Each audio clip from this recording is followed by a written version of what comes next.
Hello students, my name is Vipin and I welcome you all to iExamB. So student, IB Security Assistant and MTS के इस previous year question की series में आप सभी का स्वागत है, जिसमें हमने लास्ट वीडियो में जीएस के प्रीवियस ईयर क्वेश्चन सॉल्व करे थे। तो उसी सीरीज को कंटिन्यू करते हुए आज की इस वीडियो में हम क्वांट के कुछ प्रीवियस ईयर क्वेश्चन सॉल्व करेंगे, जिसमें मैं आपको साथ ही साथ कंसेप्ट भी बताऊंगा कि कैसे कंसेप्ट पे आपसे क्वेश्चन पूछे जा सकते हैं। और आप अगर लास्ट तक ये वीडियो देखेंगे तो जरूर आपको जो आपके कई सारे डाउट थे मैथ्स में, क्वांट में, वो आपके डेफिनेटली क्लियर होंगे। तो लास्ट तक आपने ये वीडियो जरूर देखना है। आउटपुट में आपको जरूर कुछ ना कुछ पॉजिटिव मिलेगा क्वांट के लिए। तो प्रीवियस ईयर क्वेश्चन की ये हमारी सीरीज है, इसमें आज हम क्वांट डिस्कस करने वाले हैं। तो ये देखिए, आज जो है ये हम previous year question IB, SC और एमटीएस यानी कि सिक्योरिटी असिस्टेंट और एमटीएस में क्वांट के कुछ बेहतरीन क्वेश्चन देखने वाले हैं। तो पूछे गए क्वेश्चन है ये, क्या हमारी बेहतरीन अप्रोच हो सकती है, कैसे हम एग्जाम में कम टाइम में सॉल्व करें, वो आज सारी चीजें हम डिस्कस करेंगे। तो पहला क्वेश्चन है आपकी स्क्रीन पे कि what are the highest common factor and the lowest common multiple of 672 and 120। तो आपको बताना है 6, 72, 120 का HCF एंड LCM। इसको हम शॉर्ट में क्या बोलते हैं, HCF यानी कि हाईएस्ट कॉमन फैक्टर और LCM यानी कि लीस्ट कॉमन मल्टीपल। अच्छा, सबसे पहले मैं आपको बता दूं कि HCF और LCM की डेफिनेशन क्या होती है। तो HCF क्या होता है, वह बड़ी से बड़ी संख्या जो हमारे जो दिए गए हमारे नंबर हैं उनको कंप्लीटली डिवाइड कर दे। वो बड़ा से बड़ा नंबर जो दी गई हमारे पास संख्याएं हैं, जो गिवन नंबर है, उनको कंप्लीट डिवाइड कर दे, उसे बोलते हैं हम HCF। और एलसीएम हमारा क्या होता है, वह छोटी से छोटी हमारा नंबर जो दी गई संख्याओं द्वारा कंप्लीटली डिवाइड हो जाए। एक तो डिवाइड करता है और एक डिवाइड हो जाए। तो जो डिवाइड हो जाए उसे हम बोलते हैं एलसीएम, लेकिन वो छोटा होना चाहिए, और जो डिवाइड कर जाए वो हमारा बड़ा सा बड़ा होना चाहिए। तो ये डिफरेंस हमारा होता है एचसीएफ और एलसीएम के बीच। ठीक है, तो पहला क्वेश्चन हमसे पूछा गया था कि HCF और LCM आपने बताना है, HCF और LCM आपने बताना है इन नंबरों का। तो देखिए, HCF निकालने का क्या तरीका होता है कि जैसे ये 672 और 120 है, तो आप सबसे दो छोटी संख्याएं ले ले और उनका भाग दे दो, उनका क्या कर दो, डिवाइड प्रोसेस कर दो। और डिवीजन आपने इस तरीके से करना है कि ये मतलब डिवाइड हो जाए। तो ये तो देखो यहाँ पे कंप्लीटली डिवाइड हो जाएगा, 12 बार कंप्लीट डिवाइड हो जाएगा ये 72, तो यहाँ पे रिमाइंडर 0 आ जाएगा। तो यानी कि इसका इन दोनों का HCF हमारा 6 है, इन दोनों का HCF हमारा 6 है। अगर मैं इन दोनों की बात करूं, इन दोनों की अगर मैं बात करूं, तो अब आप यहाँ पे 120 लिखेंगे, तो ये 20 बार चला जाएगा, तो ये 120 आ जाएगा, तो यहाँ पे भी हमारा क्या आ जाएगा, 6। तो मतलब अगर हमारा डिवाइजर, एक हमने ऐसा डिवाइजर ढूंढना है जो अपने आप से दो बड़े नंबरों को कंप्लीट डिवाइड कर दे। एक बड़ा से बड़ा हमने ऐसा डिवाइजर ढूंढना है जो अपने आप से बड़े दोनों नंबरों को कंप्लीट डिवाइड कर दे, उसे हम HCF बोलते हैं। तो आप यहाँ पे देख पा रहे हैं 6 जो है हमारा 72 को कंप्लीट डिवाइड कर रहा है और 120 को भी कंप्लीट डिवाइड कर रहा है। तो यानी कि हमारा जो HCF होगा, यानी कि जो हमारा महत्तम समापवर्तक होगा, इसको हम बोलते हैं हाईएस्ट कॉमन फैक्टर, वो हमारा 6 होना चाहिए। तो आप देखेंगे यहाँ पे 12 है, 12 तो देखो 6 को कैसे काटेगा, 12 हो नहीं सकता। ये इसमें ऑर्डर चेंज है, देखो पहले HCF है, पहले HCF है, तो आप देख सकते हो आपको निकालने की भी जरूरत नहीं है LCM 360, आपको LCM निकालने की भी जरूरत नहीं है 360। तो आप देख सकते हैं ऑप्शन 2 हमारा राइट आंसर हो जाएगा। अच्छा, अगर मैं बात करूं कि हम LCM की कैसे हो सकता है हमारा यहाँ पे LCM यानी कि लीस्ट कॉमन मल्टीपल, तो देखो LCM के लिए आप यह ध्यान रख सकते हो कि जैसे ये 6 है, ये 72 है और ये हमारा 120 है, तो सबसे पहले आप बड़ा नंबर उठा के ले लो डायरेक्ट, ये 120 हमने ले लिया। अब देखो, आप मुझे एक बात बताओ, यहाँ पे 120 में क्या 6 आता है, तो आप बोलोगे बिल्कुल आता है, 20 गुणा 6, 20 गुणा 6 हमारा आ गया। इस 20 को मैं और कैसे फैक्टराइज कर सकता हूं, 4 गुणा 5 गुणा 6, और ये 6 को भी मैं कर सकता हूं 3 2 में, ये 6 को मैं कर सकता हूं 3 2 में। अब देखो ये जो 72 है, इस 72 के फैक्टराइजेशन क्या होते हैं, 72 के फैक्टराइजेशन क्या होते हैं, तो आप बोलोगे 72 के फैक्टराइजेशन होते हैं ये 24 गुणा 3 यानी कि 8 गुणा 3 गुणा 3। अब देखो ये 4 और 2 कितना बना दिया, इसने 8 बना दिया। एक 3 हमारे पास है ही, तो एक 3 हमें और चाहिए, तो एक 3 हम यहाँ पे और डाल देते हैं, कंप्लीटली 120 हमारा ये। तो इनका जब आप प्रोडक्ट करेंगे, 4 पंजे 20 दिया, 60 दूनी 120 दिया, 360, तो यहां से भी हमारा LCM आ जाएगा 360।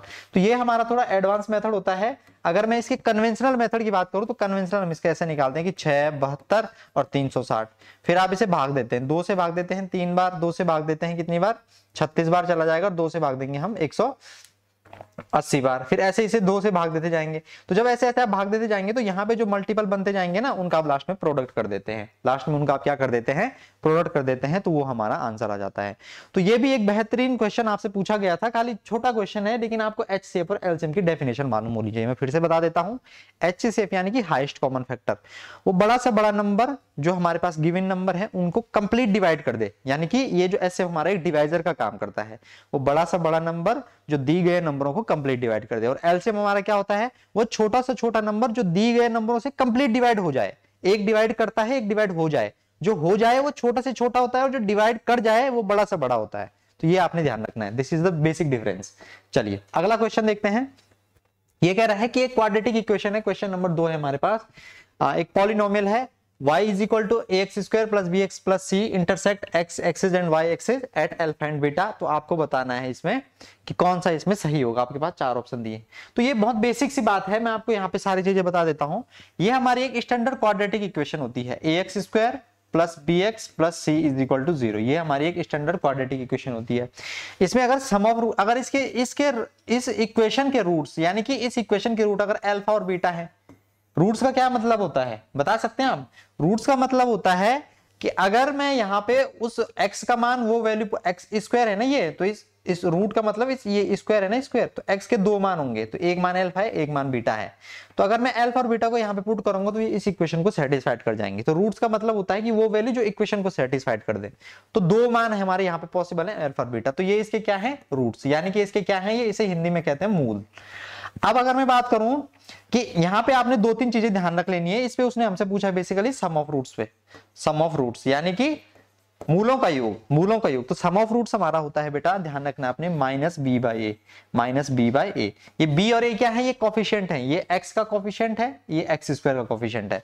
अगर कल को आपसे पूछे, कल को इस बार, पिछली बार उसने ये पूछा था सम ऑफ रूट पे, अब की बार आपसे पूछ सकता है प्रोडक्ट ऑफ रूट्स पे।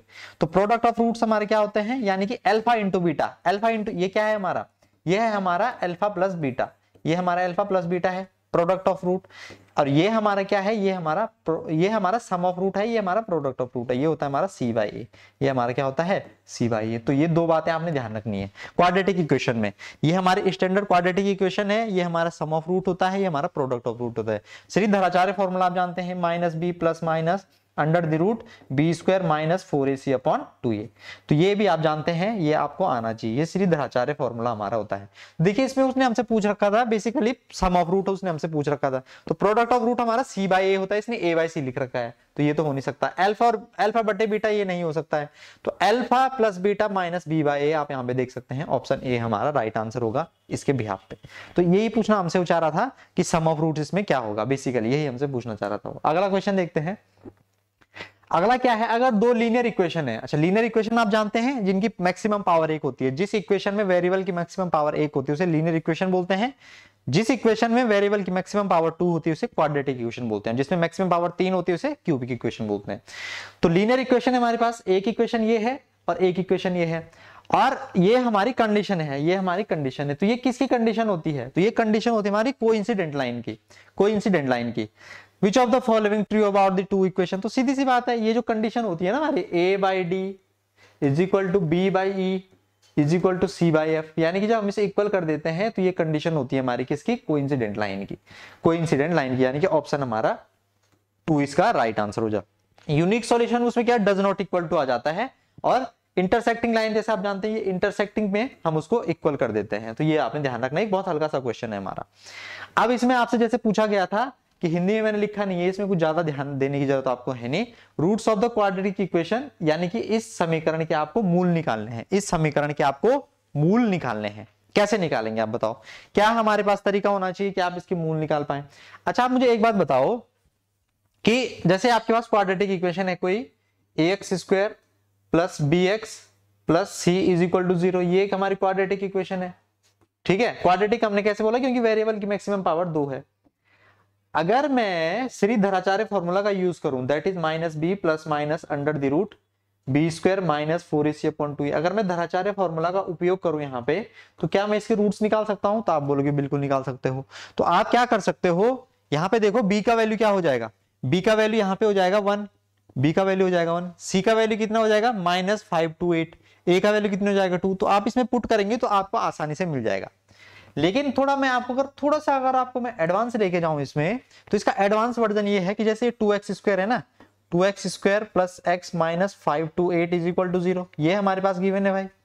देखो इसके तरीका क्या होता है, इसका तरीका ये a है ना, इसका शॉर्ट मेथड है, इसकी मल्टीप्लाई कर दो इससे, तो 528 गुणा 2 कितना आ जाएगा, ये 1056 है, 1056 आ जाएगा, 1056 आ जाएगा। अब 1056 के हमने ऐसे फैक्टर करने हैं, इस 1056 के हमने ऐसे फैक्टर करने हैं बेटा कि इनका अंतर क्या आ जाए, इनका अंतर 1 आ जाए, इनका अंतर 1 आ जाए। ऐसा संभव है? हमने इसके ऐसे फैक्टर करने हैं कि इनका अंतर 1 आ जाए। तो कैसे हम इसका अंतर 1 निकाल सकते हैं? तो अगर मैं यहां पे आपसे बोलूं, ये भी बेसिकली प्लस ही होना चाहिए था हमारा, ये भी प्लस ही होगा जहां तक मेरे को लगता है, क्योंकि ये हमारा प्लस होगा, ठीक है, नहीं प्लस नहीं, ठीक है माइनस, ठीक है वो, क्योंकि एक हमारा माइनस आएगा। तो आप मुझे एक बात बताओ, यहाँ पे इसके हमने ऐसे फैक्टर करने हैं कि इनका अंतर 1 आ जाए। बेसिकली हमें ये वाला अंतर, ये इसके आगे क्या है, 1 है ना, जिसके आगे कुछ नहीं उसके आगे 1 है, इसका कोफिशिएंट 1 है, तो हमें इसको ऐसे स्प्लिट करना है कि इसका डिफरेंस 1 आ जाए। तो आप ध्यान रख सकते हैं ये होता है हमारा 33 एंड 32। इसको देखो, इसको स्प्लिट हम करने का तरीका ये भी हो सकता है कि इसको आप तोड़ो, जैसे 512 है ना, तो ये इसको हम कर सकते हैं 200, कितना हो जाएगा ये 250 और 14 और यानी कि 264, तो 264 गुणा 2 ऐसे करके हम इसे स्प्लिट कर सकते हैं, ठीक है। फिर इसको भी 132 गुणा 2 गुणा 2 गुणा 2, फिर 132 को भी ऐसे स्प्लिट करके, तो देखो आपके छोटे नंबर बन जाएंगे यहाँ पे, अब ऐसे छोटे नंबर आपके बन जाएंगे। तो उन छोटे नंबरों से आपको मिलेगा कि एक हमारा ये बनेगा और एक हमारा ये बनेगा, 32 और 33 बनेगा। तो इनका अंतर 1 का है, इनका अंतर 1 का है। अब आपने आगे क्या करना है, इसके बाद आपने आगे क्या करना है कि ये जो फैक्टर आए ना, ये जो फैक्टर आए, ये तो नेगेटिव आया है ना, और ये पॉजिटिव आया, क्योंकि इन दोनों का अंतर 1 भी तो होना चाहिए। तो 32 में से 33 गए 1। अब आप सेकंड स्टेट में क्या करेंगे, इसकी साइन चेंज कर देंगे, तो 33 और 32 दोनों पॉजिटिव हो जाएंगे, ठीक है। अब क्या करेंगे कि जिसने आपने डिवाइड करा था इनिशियली, उससे आप डिवाइड कर देंगे, तो आप अब 2 से डिवाइड भी कर देंगे। तो जैसे मैंने 2 से डिवाइड करा, मुझे क्या देखने को मिला, ये तो बन गया मेरा 16 और ये बन गया मेरा कितना 16.5। तो आप देखेंगे ऑप्शन में आपको क्या दिख रहा है, ऑप्शन में आपको क्या दिख रहा है, ऑप्शन में आपको दिख रहा है माइनस के 33 बटे, ये तो प्लस का है ना, 33/2 तो प्लस का है, वो पॉजिटिव 16 है, तो ये वाला हमारा राइट आंसर हो जाएगा, ये वाला हमारा क्या हो जाएगा, इसका राइट आंसर हो जाएगा। अच्छा ये प्लस का है तो साइन चेंज करेंगे तो ये माइनस का हो जाएगा हमारा, ये माइनस का हो जाएगा, ये प्लस का हो जाएगा। तो आप देखेंगे हमें यहाँ पे कि हमारे यहाँ पे कौन सा ऑप्शन हो जाएगा, कौन सा ऑप्शन आप देख पाएंगे, ये वाला, बोथ ऑप्शन 1 और 2 दोनों इसके रूट्स होंगे। 16 एंड माइनस 33/2 या 16.33/2 को हम 16.5 भी लिख सकते हैं। मैंने जैसे बोला ना कि यहाँ पे ये प्लस था और यहाँ पे माइनस था, तो इसके साइन चेंज करेंगे तो ये प्लस का क्या बन जाएगा, माइनस बन जाएगा, और ये माइनस का क्या बन जाएगा, प्लस बन जाएगा। तो ये अंतर भी आपने ध्यान में रखना है, एक प्लस का माइनस बन जाएगा और माइनस का प्लस बन जाएगा। तो ये हमारा तरीका होता है। बाकी अगर आप फिर भी इसको नहीं समझ पाते हैं तो ये श्रीधराचार्य फॉर्मूला आपके पास होता ही है। देखो कुछ नहीं बताया मैंने, इसका मल्टीप्लाई कर देना आपने इसके साथ, कितना आया हमारा 1056। अच्छा अगर इसको आप सोच नहीं पाते हैं ना, तो मैं ये कह रहा हूं कि इसको स्प्लिट कर दो। अच्छा मैं बता ही देता हूं आपको स्प्लिट करके। देखो ये कितना आया था हमारा 132 इंटू 2 इंटू 2 इंटू 2। अब 132 को अगर मैं स्प्लिट करूं तो मेरा आता है हमारा कितना 66। तो 66 गुणा 2 गुणा 2, अब यहां से शुरू होगा ना हमारा, अब 3 2 आएंगे हमारे, 3 2 आएंगे, ठीक है। 66 दूनी 132, 132 दूनी 264, 264 दूनी हमारा कितना हो जाएगा 528। अब इस 66 को मैं क्या लिख सकता हूं 11 गुणा 6। तो 11 गुणा 6 गुणा 2 गुणा 2 गुणा 2 गुणा 2।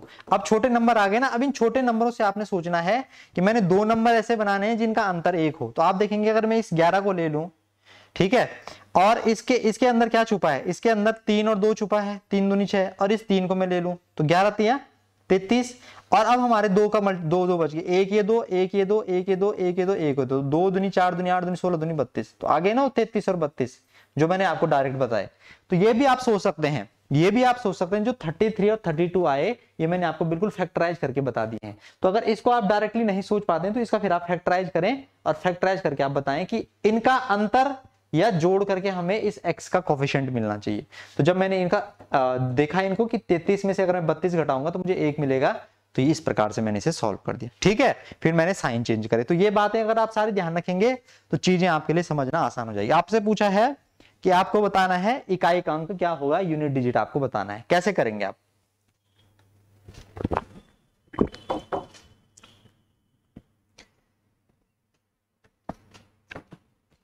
Unit digit of sum of all positive integer from 1 to 100, 1 से 100 तक सभी धनात्मक पूर्णांकों का योग आपको बताना है। अच्छा, आप मुझे एक बात बताओ कि जो हमारे धनात्मक पूर्णांक होते हैं, यानी कि जो हमारे पॉजिटिव इंटीजर होते हैं, उनके सम का फॉर्मूला क्या होता है? तो पॉजिटिव इंटीजर बेसिकली क्या होता है? हमारा नेचुरल नंबर होता है, प्राकृतिक संख्याएं होती हैं। और प्राकृतिक संख्याओं के सम का फॉर्मूला क्या होता है? तो आप जानते हैं प्राकृतिक संख्याओं के सम का जो फॉर्मूला होता है n इंटू एन प्लस 1/2। ये होता है n इंटू एन प्लस 1/2। प्राकृतिक संख्याओं का जो फॉर्मूला होता है वो क्या होता है? n into N plus 1/2। अब इसी का हम यहाँ पे उपयोग करेंगे। तो वो कह रहा है कि 1 से 100 तक, 1 से 100 तक तो कितनी संख्याएं होंगी भाई? 100। तो n की जगह पे हम 100 रखेंगे। तो 100 गुणा, ये क्या हो जाएगा हमारा? Multiply 100 multiply 100 plus 1 divided by 2। पहले हम इसका जोड़ तो निकाल लें। जोड़ निकालने पे ये कट जाएगा इससे 50 बार।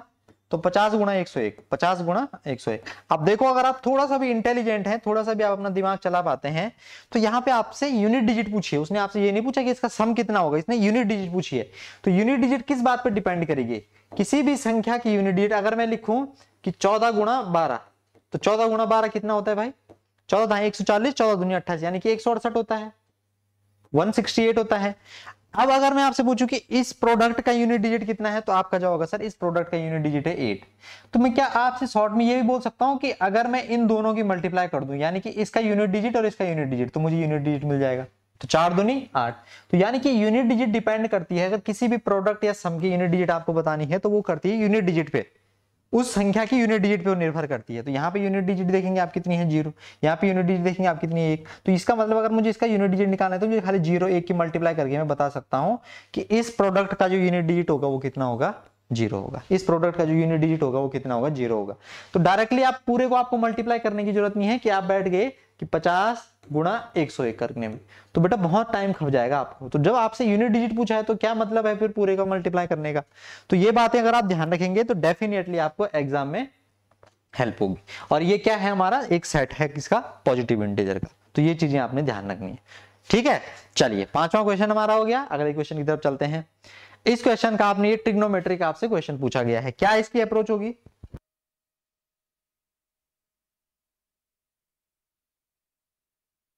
क्या हमारी अप्रोच होनी चाहिए इसकी? देखिए 2 10 30 डिवाइडेड बाय 1/10 स्क्वायर 30। तो आप मुझे बताओ 10 30 का मान आप जानते हैं? 10 30 का मान 10, देखिए पहले थोड़ा अगर हल्का सा आपको ध्यान हो तो ट्रिग्नोमेट्री की टेबल कैसे किए जाते हैं? अगर यहाँ पे साइन है, यहाँ पे कॉस है, यहाँ पे टेन है, तो साइन 0 का मान 0, साइन 30 का 1/2, साइन 45 का 1/√3, 1/√2, इसका √3/2 और इसका 1। फिर कॉस इसका उल्टा हो जाता है 0 1 √3/2, 1/√2, 1/2, 0। अब टेन क्या होता है? देखो टेन इनका डिवीजन होता है बेसिकली। तो 0/1 0, ये आ जाता है हमारा 1/√3, ये आ जाता है हमारा 1, ये आ जाता है √3, ये आ जाता है इनफाइनाइट 1/0। तो ये 0 30 45 60 और 90, ये तो आपको मालूम ही होगा। ये टेबल छोटी सी टेबल, ये आपने ध्यान रखनी है। तो ऐसे में हम कॉट निकालते हैं। कॉट क्या होता है? कॉस और साइन का रेशियो, कॉस और साइन का हमारा रेशियो होता है कॉट। तो इस प्रकार से जब आप देखेंगे तो 10 30 का मान कितना होता है? 1/√3।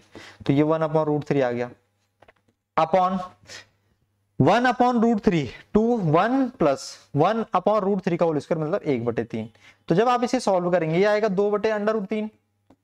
अब देखो ये कितना सॉल्व करके आएगा? 3 एकम 3 4/3, ऊपर जाके हो जाएगा 3/4, ऊपर जाके कितना हो जाएगा? 3 भाई ये 4/3 है ना, तो फ्रैक्शन ऊपर जाके उल्टी नहीं हो जाएगी, तो इसे कट जाएगा 2 बार। तो इस बात का क्या मतलब है कि 3/2√3। अब अगर मैं इसे रेशनलाइज कर दूं तो 3√3 और नीचे कितना आ जाएगा? 3 गुणा 2, तो इसे कैंसिल हो जाएगा, यानी क्या आ जाएगी? √3/2। कितना आ जाएगा? √3/2। अब आप देखेंगे √3/2 किसका मान है? तो √3/2 एक तो साइन 60 का मान है, साइन 60 का मान कितना है? √3/2। एक cos 30 का मान है, cos 30 का मान है। तो आपको क्या दिया है क्वेश्चन में? देखिए आपको दिया है साइन 60, cos 30 नहीं है ना, साइन 60 हमारा आंसर हो जाएगा। साइन 60 हमारा क्या हो जाएगा, इसका आंसर हो जाएगा। तो ऐसे प्रश्न भी आपसे एग्जाम में पूछे गए हैं, ये आप मैं प्रीवियस ईयर क्वेश्चन आपसे करा रहा हूं, तो ये क्वेश्चन पूछे गए हैं। थोड़ा अगर आप चीजों को समझेंगे करेंगे तो डेफिनेटली जो है एग्जाम में आप बेहतर कर जाएंगे। ठीक है, कुछ प्रीवियस ईयर क्वेश्चन, कुछ मैं आपके लिए नए क्वेश्चन भी लेके आया साथ ही साथ। चलिए अब अगर हम देखें तो ये जैसे थोड़ा एवरेज कम से कम, कभी कभी एग्जामिनर क्या करता है कि थोड़ा सवाल की लेंथ बढ़ा देता है, वो उसको लंबा कर देता है, उसकी लैंग्वेज वो बड़ी कर देता है। तो यही जैसे लैंग्वेज वाला ही सवाल है हमारे पास। बेसिकली कह रहा है कि द एवरेज मार्क्स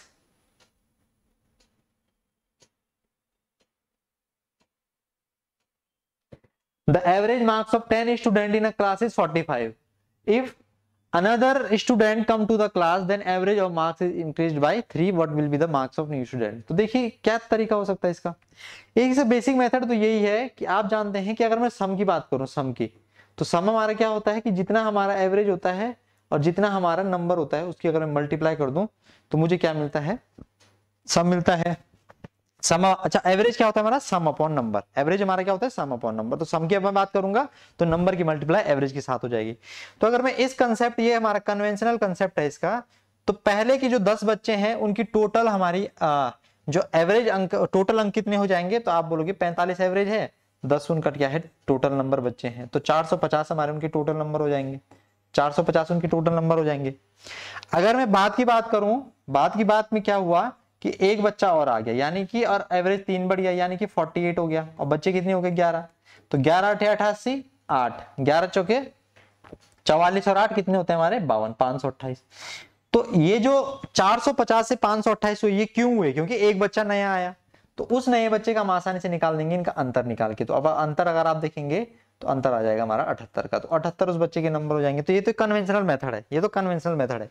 थोड़ा एक नया तरीका अगर हम इसका देखें तो जो अगर नया बच्चा आया ना, हमारा नया बच्चा, अगर उस नए बच्चे का भी हम मान लें कि उसके भी 45 नंबर थे, उसके भी कितने थे 45 नंबर, उसके भी कितने थे 45 नंबर, ठीक है। अब आप देखें कि 10 बच्चों में 10 विद्यार्थियों को औसतन 45 थे, कोई नया विद्यार्थी आ जाता है तो 3 अंकों की वृद्धि हो जाती है, 3 अंकों की हमारी क्या हो जाती है, वृद्धि हो जाती है। तो जब एक बच्चा आया तो टोटल पहले 10 बच्चे थे, अब जब वो बच्चा आया तो टोटल बच्चे हो गए 11। तो उस एक बच्चे के आने से टोटल 11 बच्चों के एवरेज में 3 की वृद्धि हो गई। पहले 10 बच्चे थे, फिर एक बच्चा और आया तो टोटल बच्चे कितने हो गए 11। तो जब एक बच्चा वो नया आया तो उस बच्चे ने क्या करा कि टोटल अपने आप को मिला के टोटल 11 बच्चों के एवरेज में 3 का इंक्रीजमेंट कर दिया। तो वो नए बच्चे के आने से हुए ना, तो यानी कि ये जो नया बच्चा है ये 11 की वृद्धि, 11 बच्चों पे 3 की वृद्धि कर रहा है, यानी कि टोटल कितने की वृद्धि कर रहा है, ये 33 की वृद्धि कर रहा है। और 45 हमने उसका एवरेज माना ही था, 45 हमने सबका एवरेज माना ही था, 3 का इंक्रीजमेंट हो रहा है ना, 45 सबका मैंने मान लिया कि जो नया बच्चा है उसका भी मैंने 45 माना, और जो पुराने 10 बच्चे भी उनका मैंने 45 माना, तो सबका 45 है। लेकिन जैसे वो नया बच्चा आया उसका भी मैंने 45 माना, लेकिन उसके आने से एवरेज में 3 का इंक्रीजमेंट हो गया, सबके एवरेज में 3 का इंक्रीजमेंट हो गया, यानी 11 बच्चों पे 3 का इंक्रीजमेंट, यानी कि टोटल कितने का इंक्रीजमेंट हुआ 33 का। तो आप इन दोनों को अगर ऐड करेंगे, 45 उसका था ही ओरिजिनल जो हमने माना था सब बच्चों के साथ, 33 उसके पास, उसके आने से सब में इंक्रीजमेंट हुआ, तो ये कितना हो जाएगा, ये कितना हो जाएगा, ये हो जाएगा हमारा 78। तो ये बेटा एक बहुत बेहतरीन तरीका होता है, इसमें हमें ज्यादा कैलकुलेशन करनी नहीं होती, इसमें हमें ज्यादा क्या नहीं करनी होती, कैलकुलेशन नहीं करनी होती है। तो ये एक अच्छा मेथड है, इस प्रकार के क्वेश्चन भी आपसे पेपर में पूछे जा सकते हैं। चलिए इसका स्क्रीनशॉट अगर आप लेना चाहते हैं तो ले सकते हैं। 7वां क्वेश्चन हमने कर लिया। 8वां क्वेश्चन अगर हम देखें तो 8वां प्रश्न क्या है कि दो हमारे पास त्रिभुज हैं ABC और DEF, जिनका हमारा क्षेत्रफल है 64 स्क्वायर मीटर और 121 स्क्वायर मीटर। अगर EF का मान हमारा कितना है 15.4 सेंटीमीटर है, तो BC का मान हमें बताना है, BC का मान हमें बताना है। कैसे बताओगे आप, बताओ। देखो सिमिलरिटी आप जानते हैं, सिमिलरिटी क्या होती है, एक होती है सिमिलरिटी, एक होती है कॉन्ग्रुएंसी। तो ये सिमिलरिटी का सवाल है, ये कह रहा है कि दो ट्राइंगल हमारे सिमिलर हैं, दो ट्राइंगल हमारे सिमिलर हैं, दो ट्राइंगल हमारे क्या है, सिमिलर हैं। ये ट्राइंगल है ABC और ये ट्राइंगल हमारा, मैं आपको कंसेप्ट भी बता देता हूं, साथ ही साथ मैं आपको कंसेप्ट बताते चल रहा हूं। ABC है और दूसरा है भाई हमारा DEF, ठीक, DEF, ये दोनों हमारे सिमिलर हैं, ये दोनों हमारे क्या हैं, सिमिलर हैं। तो देखिए सिमिलरिटी का मतलब ये होता है कि अगर ये दोनों ट्राइंगल सिमिलर हैं तो इनकी करस्पॉन्डिंग साइड यानी कि इनकी संगत भुजाओं का अनुपात बराबर होगा। यानी कि अगर मैं बात करूं AB और इधर से क्या आएगा DE, इसका अनुपात किसके बराबर होगा, BC अपॉन EF के बराबर होगा, इज इक्वल टू AC बटे DF के बराबर होगा। इज इक्वल टू इनका जो हमारा पेरीमीटर होता है पेरीमीटर के अनुपात के बराबर होगा, यानी कि इसका जो क्या होता है हमारा पेरीमीटर का मतलब जानते हैं परिमाप, इज इक्वल टू इनके सेमी पेरीमीटर के बराबर होगा। P1 इसका पेरीमीटर और P2 इसका पेरीमीटर। ठीक है, 1 में इस ABC के लिए यूज कर रहा हूं और 2 में किसके लिए कर रहा हूं DEF के लिए। और आप बोल सकते हैं कि अंडर द रूट पहले त्रिभुज का क्षेत्रफल और दूसरे त्रिभुज का क्षेत्रफल, ये भी आप ध्यान रख सकते हैं। ये है इसका कहने का मतलब। इसी कंसेप्ट का हम आज यूज करेंगे कि इनकी जो भुजाओं का अनुपात होगा AB, इनकी जो करस्पॉन्डिंग साइड यानी कि संगत भुजाएं AB बटे DE, BC बटे EF और AC बटे DF का जो अनुपात होगा वो पेरीमीटर, सेमी पेरीमीटर, बहुत सारी चीजें होती है इसमें, लेकिन आप इतना ध्यान रखिए पेरीमीटर, सेमी पेरीमीटर और हमारा क्षेत्रफल यानी कि एरिया। तो अगर मैं देखो उस एरिया वाली बात का यूज करूंगा, यहाँ पे एरिया वाली बात का यूज करूंगा, तो देखो कैसे हम इस सवाल को ध्वस्त करता हूं। आप देखो मुझे यहाँ पे बताओ, मुझे यहाँ पे क्या दे रखा है, EF मुझे दे रखा है 15.4, EF मुझे दे रखा है 15.4, EF में दे रखा है 15.4। तो मुझे अगर BC निकालनी है भाई, मुझे अगर BC निकालनी है तो कैसे निकालूंगा मैं, इधर देखो आप इधर देखो, मुझे इधर देखो आप कि ये हमारा क्या है, मैं यहां से लेता हूं, देखो हमें EF गिवन है तो मैं इसको लेता हूं और मैं इसको लेता हूं, इन दो रेशियो को मैं लेता हूं। मैं क्या कह रहा हूं, समझ रहा है मेरी बात को, मैं इस रेशियो को और इस रेशियो को लेता हूं। तो आप बोलोगे BC बटे EF बराबर under the root del 1 upon del 2। तो देखो under the root of del 1 upon under the root upon del 2। तो आप मुझे एक बात बताओ, BC का मान हमें दे रखा है, BC का मान हमें निकालना है। EF हमें कितने दे रखी है, EF हमें 15.4 दे रखी है। ठीक है, इज इक्वल टू डेल 1 हमारा कितना है 64 और 121, यानी कि 64 ये आएगा ना, ये ऐसे आएगा 64 अपॉन 121। तो आप देखेंगे ये कितना है, ये हमारा 8 है और ये हमारा 11 है, यानी कि ये 8/11 है। ये कितना है हमारा 8/11 है।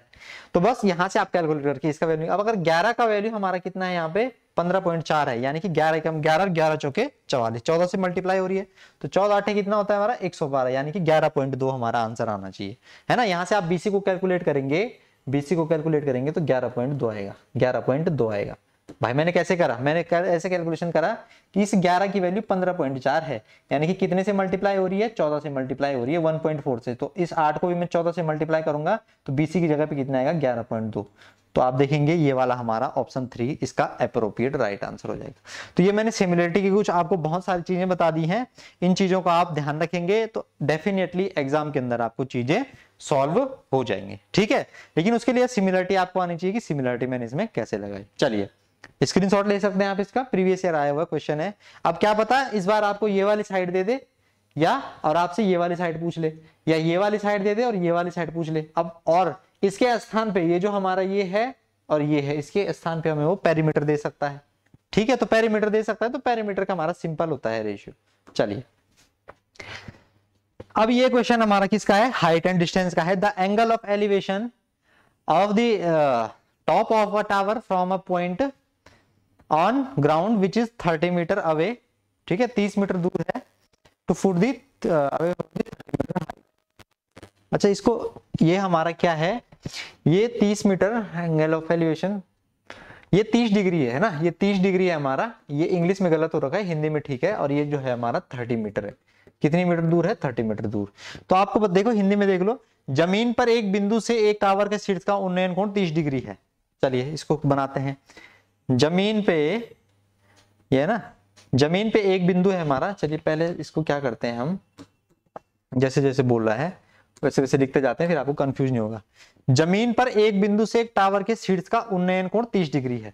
तो ये एक बिंदु है हमारा जमीन पे, ये हमारा टावर है, इसके शीर्ष का उन्नयन कोण, उन्नयन कोण का मतलब होता है एंगल ऑफ एलिवेशन, कितना है, ये एंगल हमारा 30 डिग्री है, ये एंगल हमारा कितना है 30 डिग्री है, कितना है ये 30 डिग्री।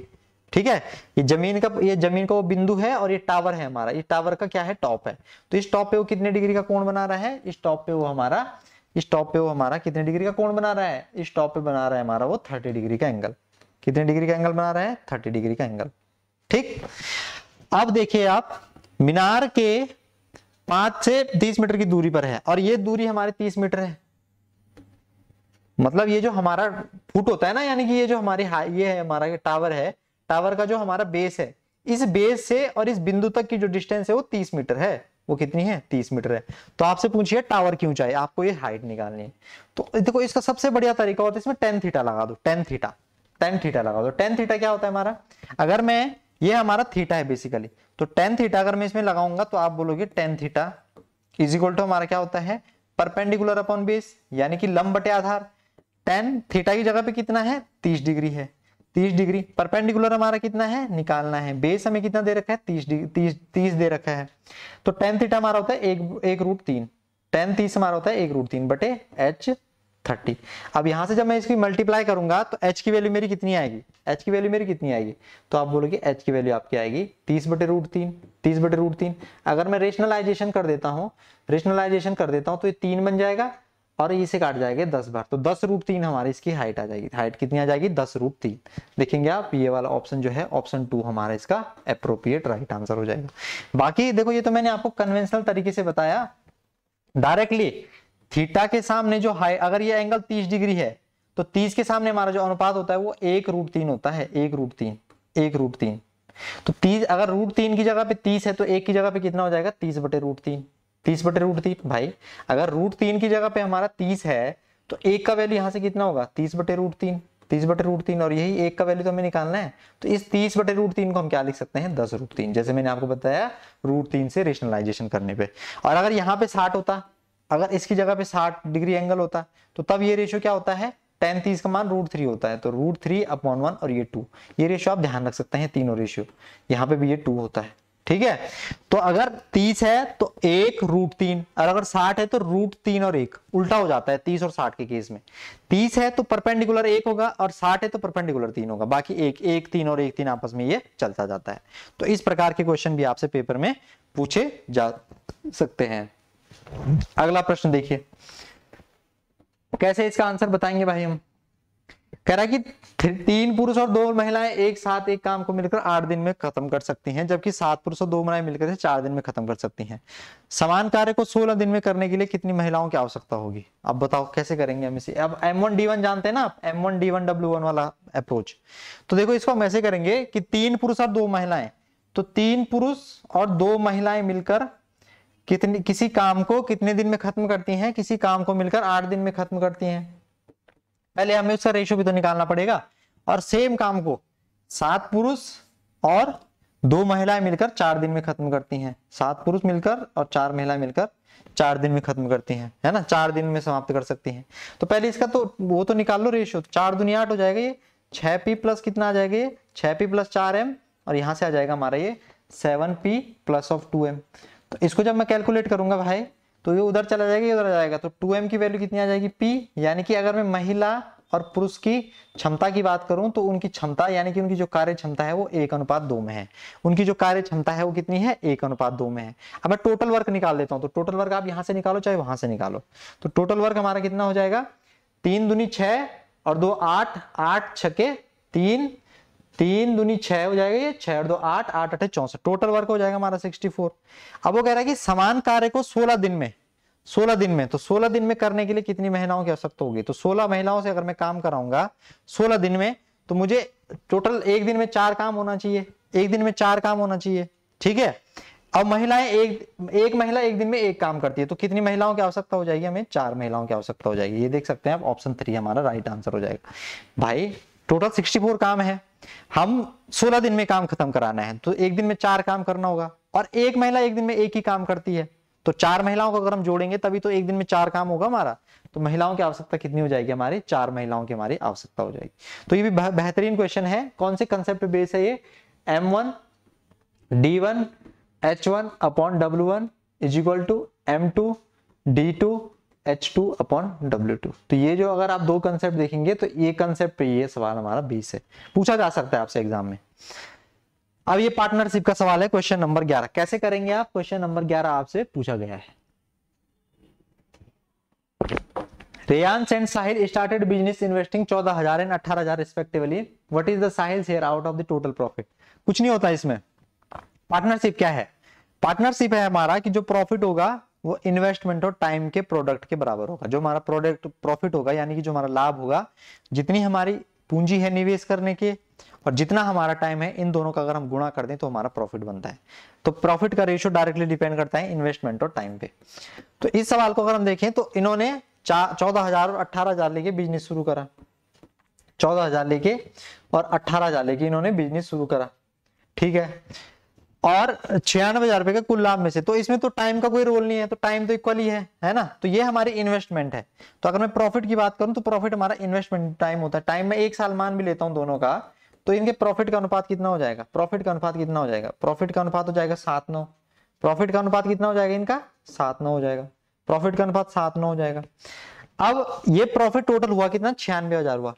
तो 16 की वैल्यू 9 और 7 16 की वैल्यू कितनी है टोटल, 96,000। यानी कि एक की वैल्यू कितनी आ जाएगी हमारी, एक की वैल्यू आ जाएगी हमारे 6,000। हमसे पूछा क्या है, हमसे पूछा है साहिल का हिस्सा। तो साहिल हमारा कौन सा है, ये वाला हमारा साहिल है, यानी कि 9 हमारा साहिल है।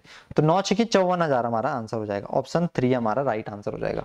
ऑप्शन 3 हमारा राइट आंसर हो जाएगा। ऑप्शन 3, 9 6 54 होता है ना भाई, 9 की वैल्यू में निकालनी है। तो एक की वैल्यू अगर 6 है तो 9 की वैल्यू कितनी हो जाएगी, 6,000 गुणा 9 यानी कि 54,000। 54,000 हमारा क्या हो जाएगा, इसका अप्रोप्रिएट आंसर हो जाएगा। ठीक है, तो ये भी हमारा एक अच्छा सवाल है।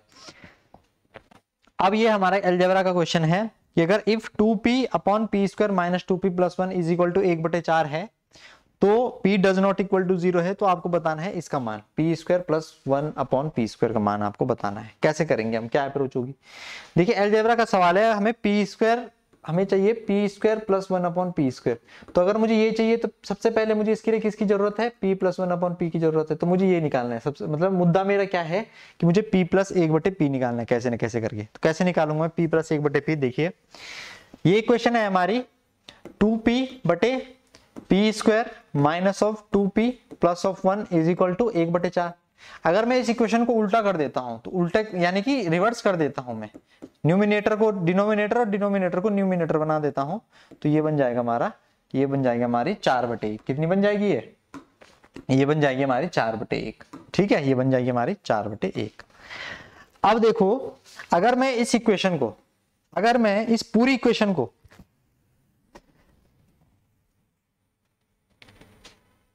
चलिए इसको पहले पूरा ही सॉल्व कर देते हैं। तो पी स्क्वायर ये कितना हो जाएगा मेरा 2p plus 1 is equal to 8p आ जाएगा। अब 8p को अगर मैं इधर भेजूंगा तो माइनस 6p आ जाएगा। तो p स्क्वायर की वैल्यू कितनी आ जाएगी, p square 10p plus 1 is equal to 0 आ जाएगी कि ना आ जाएगी भाई। इसी मल्टीप्लाई मैंने इधर करी, अब इधर इस 8p को मैं इधर भेजा तो 10 माइनस के 8p माइनस 2p 10p। अब मैं इसे p से डिवाइड कर देता हूं। जैसे मैं p से डिवाइड करूंगा मेरा क्या बचेगा, यहाँ पे मेरा ये बनेगा ये। अब आप देखेंगे कि यहाँ पे ये अल्टीमेटली क्या है, p प्लस 1 अपॉन p, और ये माइनस 10 अगर उधर जाएगा तो प्लस का क्या बन जाएगा 10, प्लस का क्या बन जाएगा 10। तो निकाल लिया ना मैंने p प्लस 1/p। आप देखेंगे कि मैंने p प्लस 1/p निकाल लिया, जो मेरा कितना आया 10। अब मुझे p square plus 1 upon p square का मान चाहिए। तो आप जानते हैं कि अगर x प्लस 1/x का मान a होता है तो x square plus 1 upon x square का वैल्यू कितना होता है, तो आप बोलोगे ए स्क्वायर माइनस 2। तो इसी अप्रोच को अगर मैं यहाँ पे यूज करूं, इसी कंसेप्ट को अगर मैं यूज करूं तो p प्लस 1/p का वैल्यू 10, तो p square minus 1/p square का वैल्यू हो जाएगा A square minus 2। That means 100 minus 2। तो आंसर हमारा कितना आ जाएगा 98। 98 हमारा राइट आंसर आ जाएगा। 98 will be the right answer. Option 3 हमारा राइट आंसर हो जाएगा। इसमें 90 बन गया गलती से, लेकिन आंसर कितना बन जाएगा हमारा 98। तो इस प्रकार के क्वेश्चन आपसे एग्जाम में पूछे जा सकते हैं। आपने चीजों को समझना है, तब जाके आप चीजें आसानी से वहां पे सॉल्व कर पाएंगे। तो 12वां क्वेश्चन हमने देख लिया। अब ये हमारा ट्रिग्नोमेट्री का क्वेश्चन है कि cos theta plus sin theta is equal to 7/5, then find the value of tan square theta minus sec square theta. और बोल रखा है उसने कि जो बेस है वो परपेंडिकुलर से बड़ा है। उसने क्या बोल रखा है कि जो बेस है हमारा वो परपेंडिकुलर से बड़ा है। आप मुझे एक बात बताओ, हमारे दे रखा है, देखो कैसे हम सोचते हैं इस क्वेश्चन को एग्जाम में, cos theta plus sin theta बराबर 7/5। ठीक है, अब देखो आप जानते हैं एक चीज कि cos थीटा हमारा क्या होता है, cos थीटा हमारा होता है आधार बटे कर्ण, यानी कि बेस अपॉन हाइपोटेनियस, और ये होता है हमारा परपेंडिकुलर, यानी कि परपेंडिकुलर अपॉन, परपेंडिकुलर को हम लंब लिखें, लंब बटे कर्ण। तो आप देखेंगे एक चीज इनमें कॉमन है, एक चीज इनमें कॉमन है कर्ण। तो क्या मैं इसे ये बोल सकता हूं कि a प्लस एल बटे के, यानी कि आधार प्लस लंब बटे कर्ण, है ना, पर base plus perpendicular upon hypotenuse. ठीक है, तो मैं हिंदी भी यूज कर रहा हूं, इंग्लिश भी यूज कर रहा हूं। तो इसे a मतलब क्या होता है हमारा आधार, यानी कि बेस, परपेंडिकुलर और हाइपोटेनियस, तो है ना, बेस अपॉन हाइपोटेनियस और परपेंडिकुलर अपॉन हाइपोटेनियस, ये हमारा cos थीटा और sin थीटा होता है। तो कहीं ना कहीं आप देखें तो इसका मतलब हमारी कर्ण क्या है, कर्ण हमारी 5 है, कर्ण हमारी 5 है, यानी कि जो हमारी हाइपोटेनियस है वो 5 है। तो अगर मैं इस राइट एंगल ट्राइंगल को बनाऊं, यहाँ पे एक राइट एंगल ट्राइंगल बनाऊं, तो ये हमारी साइड 5 है। तो आप जानते हैं कि बहुत बेसिक ट्रिपलेट है कि 3 4 5 का हमारा बेसिक ट्रिपलेट होता है, बहुत ही एक one of the fundamental triplet of the क्या, fundamental triplet of Pythagoras theorem. Pythagoras theorem का एक बेसिक ट्रिपलेट है ये 3 4 5 का, जो हमारा पाइथागोरस थ्योरम को सेटिस्फाइड करता है एक राइट एंगल ट्राइंगल के लिए। अब आप मुझे एक बात बताओ यहाँ पे कि वो बोल रहा है कि बेस जो है परपेंडिकुलर से बड़ा है, तो बिल्कुल ठीक है, 4 बड़ा है 3 से, तो ये हमारा एंगल अगर थीटा है तो ये बेस का काम करेगा, ये परपेंडिकुलर का काम करेगा, ये हाइपोटेनियस का काम करेगा, इसमें कोई दिक्कत है नहीं। लेकिन अगर वो उसने दिया नहीं होता तो ये हमारा 4 भी हो सकता था और ये हमारा फिर उस अवस्था में 3 भी हो सकता था, लेकिन उसने मेंशन कर रखा है कि बेस हमारा जब बड़ा है किससे, परपेंडिकुलर से, यानी कि 4 होगा, ये 3 होगा। तो अब हम इसको देखेंगे तो क्लियर हो गया, अब हमारा cos थीटा हमारा 4 आ गया, लंब हमारा कितना आ गया इसमें 3, तो 4 और 3 7/5, देखेंगे आप सेटिस्फाइड भी हो गई, सेटिस्फाइड भी होगी इक्वेशन, है ना, सब चीज सेटिस्फाइड हो गया। tan स्क्वायर थीटा क्या होता है हमारा, लंब बटे आधार, तो लंब हमारा 3/4 यानी कि 9/16 प्लस सेक स्क्वायर थीटा कर्ण बटे आधार यानी कि 25/16, 25/16, तो 25 और 9 हमारे हो जाते 34/16, 34/16 का मतलब 17/8 भी हो सकता है, बिल्कुल। आप देखेंगे ऑप्शन 2 हमारा इसका एप्रोप्रिएट राइट आंसर होगा। 34/16 का मतलब हमारा कितना होता है, 17/8, तो आप देखेंगे ऑप्शन 2 आपका यहाँ पे क्या हो जाएगा, एप्रोप्रिएट राइट आंसर हो जाएगा। तो ऐसे आपको चीजें सोचनी है कि 7 और ये 5 हमारा कैसे बना। उसने बोल रखा कि जो हमारा आधार है वो परपेंडिकुलर, जो हमारा आधार है वो लंब से क्या है, बड़ा है, तो अगर आधार लंब से बड़ा है तो हमारा 4 हमारा आधार हो जाएगा और 3 हमारा लंब हो जाएगा, ठीक है। चलिए, दो कोणों का योग 90 डिग्री होता है तब वे कहलाते हैं। देखो कभी कभी डायरेक्टली आपसे छोटे छोटे क्वेश्चन पूछे जाते हैं वन लाइनर की फॉर्म में कि when the sum of two angle is 90 degree, तब हम उन्हें क्या बोलते हैं, तो उन्हें बोलते हैं बेटा हम क्या, कॉम्प्लीमेंट्री एंगल। कॉम्प्लीमेंट्री एंगल यानी कि हम इसे बोलते हैं पूरक कोण, संपूरक कोण, संपूरक कोण हम इसे बोलते हैं, संपूरक कोण, संपूरक कोण, ठीक है। और इसे बोलते हैं हम, रिफ्लेक्सिव एंगल को हम बोलते हैं बृहत कोण, क्या बोलते हैं मैंने, बृहत कोण। और सप्लीमेंट्री एंगल को हम बोलते हैं पूरक कोण। अच्छा पूरक कोण या अच्छा इसे संपूरक, इसको शायद थोड़ा कंफ्यूजन है मेरे में भी, मैं बता दूंगा। स्ट्रेट लाइन को आप जानते हैं, इसको बोलते हैं हम सीधी रेखा, सीधी रेखा, सीधी रेखा।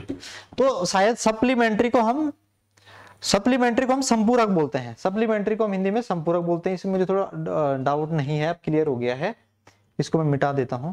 ये पूरक होता है हमारा खाली, तो आप ध्यान रखना कि पूरक कोण हमारा क्या होता है, जिसमें जैसे दो कोण है अल्फा और बीटा, उनका समअगर 90 डिग्री है, ठीक है। ये कोण क्या होता है हमारा, जिनका कोण, जिन दोनों, अगर दोनों कोणों का सम हमारा कितना होता है 180 डिग्री होता है। तो कल को क्या बता आपसे पूछ ले कि अगर दो कोणों का योग हमारा, दो कोणों का योग अगर हमारा कितना है 180 डिग्री है, तो वो कोण हमारे क्या कहलाएंगे, वो कहेंगे हमारे सप्लीमेंट्री एंगल। तो इसका राइट आंसर क्या होगा, ऑप्शन 2 हमारा इसका राइट आंसर होगा, ठीक है। ऑप्शन 2 हमारा क्या हो जाएगा, इसका राइट आंसर हो जाएगा। तो ये चीजें आपने ध्यान रखनी है। इसका आंसर हम कैसे निकालेंगे बताइए जरा, कि कैसे हम इसको सॉल्व कर सकते हैं, क्या हमारे पास अप्रोच होनी चाहिए।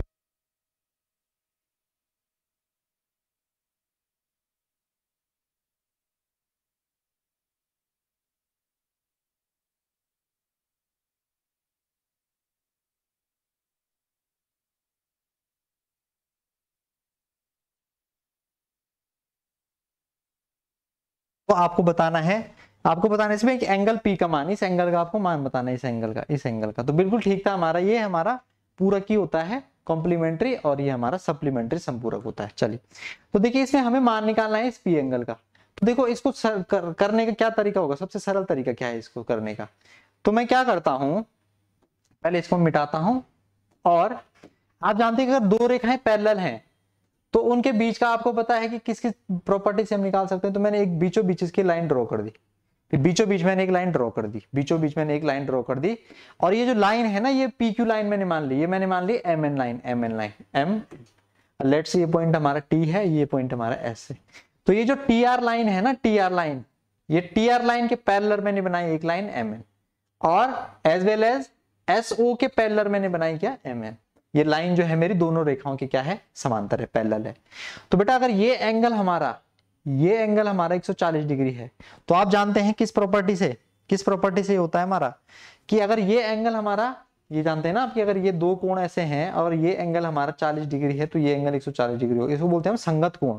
तो क्रॉसपोंडिंग एंगल की प्रॉपर्टी से ये वाला एंगल हो जाएगा हमारा कितना, 40 डिग्री, क्योंकि ये इनका सम, इसका और इसका सम, अगर दो लाइनें हैं और उनको एक वर्टिकल लाइन काट रही है तो इन दोनों का सम संगत कोण की प्रॉपर्टी से कितना होना चाहिए, 180 डिग्री होना चाहिए। तो अगर ये कितना है 140 है तो नीचे वाला कोण हमारा 40 डिग्री हो जाएगा। ये कोण, अगर ये कोण हमारा 20 डिग्री है तो ये वाला कोण बेटा 160 डिग्री होगा। ये कोण हमारा कितना होगा, ये कोण हमारा 160 डिग्री होगा, ये कोण हमारा 160 डिग्री होगा। ये बातें आपने ध्यान रखनी है, क्योंकि इन दोनों का सम भी कितना होना चाहिए, 180 डिग्री होना चाहिए। संगत कोण जानते हैं ना आप, संगत, मैंने अभी आपको यहाँ पे नीचे बताया कि अगर ये कोण थीटा है तो ये वाला कोण 180 माइनस थीटा होगा। ये प्रॉपर्टी होती है कि अगर एक दो लाइन हमारी पैरेलल हैं और उनको एक तिर्यक रेखा काटती है, तो उनके बीच जो संगत कोण होंगे वो इस प्रकार से होंगे कि उनका कोण का योग जो है 180 डिग्री होगा। तो बस अब ये कोण देखो आप, ये पूरा कोण कितने का है, ये पूरा कोण कितने का आएगा, 160 और 40 यानी 200। तो 200 के सम्मुख इस कोण को हम बोलते हैं शीर्षाभिमुख कोण, यानी कि वर्टिकली अपोजिट एंगल। तो ये कोण भी हमारा कितने डिग्री का हो जाएगा, 200 डिग्री का हो जाएगा। कितने डिग्री का हो जाएगा, 200 डिग्री का। तो आप देखेंगे ऑप्शन 4 हमारा इसका अप्रोप्रिएट आंसर। बहुत बढ़िया क्वेश्चन है ये, आप ध्यान रख सकते हैं कि अगर ये जैसे हमारा है ना, तो ये कोण अगर मेरा थीटा है तो ये कोण 180 माइनस थीटा, ठीक है। ये कोण अगर मेरा अल्फा है तो ये इन दोनों का सम भी बाहर वालों का 180 डिग्री होता है, ठीक। इनको अगर ये अल्फा और बीटा, इनको बोलते हैं शीर्षाभिमुख कोण। ये कोण और ये कोण बराबर होते हैं, इनको बोलते हैं एकांतर अंतः कोण। ये कोण और ये कोण हमारे बराबर होते हैं, इनको बोलते हैं हम कितना, एकांतर बाह्य कोण, बाह्य एकांतर कोण, ठीक है, अल्टरनेट एंगल। तो ये चीजें आपने ध्यान रखनी है। अब ये हमारा एक मेंसुरेशन का क्वेश्चन है कि हमसे क्या पूछा गया है कि एक पिलर है जिसकी 11 मीटर रेडियस है और 21 मीटर हाइट है, तो कितना हमें उसमें मटेरियल चाहिए उसको बनाने के लिए। आप मुझे एक बात बताओ, पिलर है, कोई स्तंभ है, वो किस फॉर्म में होता है, वो होता है हमारे एक बेलन की फॉर्म में, यानी कि एक सिलेंडर की फॉर्म में होता है। तो ये एक पिलर है, इस प्रकार से एक पिलर है, एक बेलन की फॉर्म में है, ये एक पिलर करके है, ये ऐसा करके एक पिलर है हमारे पास, ये हमारा एक पिलर है, ठीक है। ये पिलर है जिसकी रेडियस कितनी है, 11 है, जिसकी रेडियस कितनी है, 11 मीटर है। और इस बेलन की हाइट कितनी है, इस बेलन की हाइट कितनी है, इस बेलन की हाइट है, इस स्तंभ की हाइट है कितनी, 21 मीटर। तो ये क्या है, एक बेलन तो है ये। तो इसको बनाने कितने सामग्री लगी, यानी कि हमें इसमें क्या पूछना चाह रहा है, ये हमसे इसमें पूछना चाह रहा है टोटल एरिया पूछना चाह रहा है हमसे, टोटल एरिया, टोटल पृष्ठीय क्षेत्रफल। तो टोटल एरिया अगर मैं इससे बात करूं तो वॉल्यूम अगर मैं निकाल दूं इसमें पाई आर स्क्वायर एच, ठीक है। इसमें हम इसमें वॉल्यूम पूछना चाह रही है, अगर कितनी सामग्री लगी तो हम कैसे बता पाएंगे, वॉल्यूम यानी कि आयतन से बता पाएंगे। और बेलन का आयतन कितना होता है भाई, बेलन का आयतन होता है हमारा पाई आर स्क्वायर एच। तो आप देखेंगे 22/7, आर हमारी कितनी है 11, तो 11 गुणा 11, एच हमारी कितनी है 21। बस इसको सॉल्व कर दो आप, 7 से कट जाएगा कितनी बार, 3 बार, 3 कम 3, 3 दूनी 6, लास्ट में 6, ठीक है। यही आ जाएगा हमारा, तो ये आ जाएगा हमारा 22 इंटू 33, 11 11 की 121 गुणा 3, ठीक है। तो अगर मैं देखूं इसे तो 22 गुणा कितना हो जाएगा 363, है ना। अब 22 यहाँ 66 की 6 हासिल 6, 22 6 132, 6 138 हासिल पाया 13, 22 दूनी 44 और 10 54 और 3 57 है। 22 यहाँ 66 है ना, कितना था ये 22 6 132 13, अब 22 यहाँ 66 और 10 76 और 3 79 और सेंटीमीटर क्यूब, क्योंकि आयतन की बात हो रही है, आयतन हमारा 3 डायमेंशन होता है। तो 7986 option 4 will be the appropriate right answer. जब भी हमसे पूछे ना कि इस स्ट्रक्चर को बनाने में कितना हमारा मटेरियल लगा, कितना हमारी सामग्री लगी, तो इसका मतलब वो आयतन की बात कर रहा है, वॉल्यूम की बात कर रहा है। और बेलन का आयतन हमारा क्या होता है, पाई आर स्क्वायर एच। बेलन का आयतन हमारा क्या होता है, पाई are square H.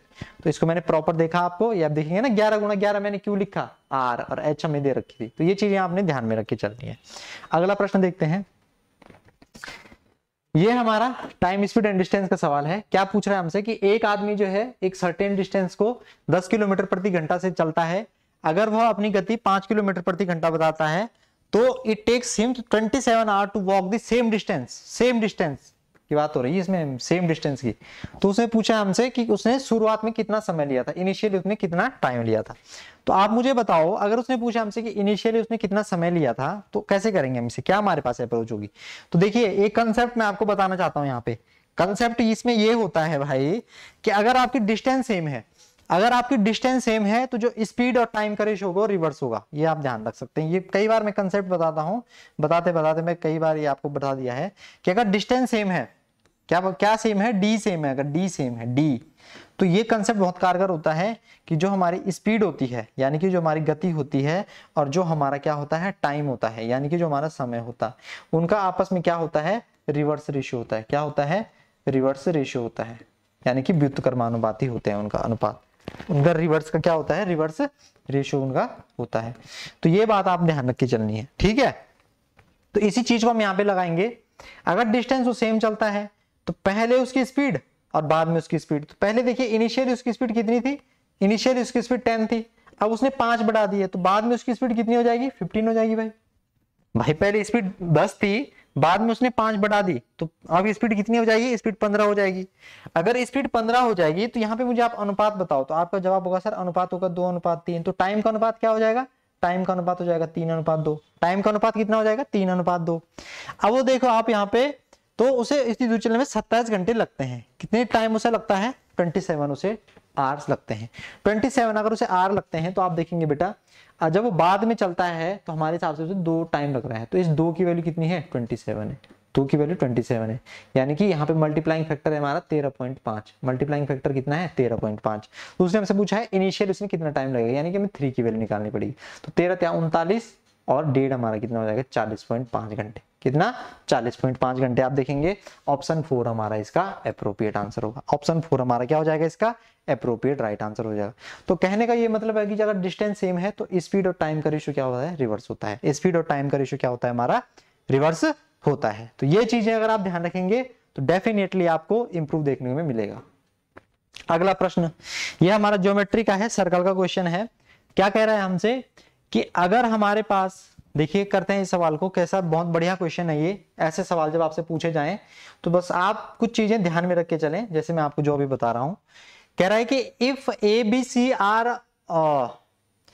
On a circle are point, है ना, if points A B C are on a circle such in a way that the A B and A B chord subtended angle 130 degree. ठीक है, एक पहले हम circle बना लेते हैं।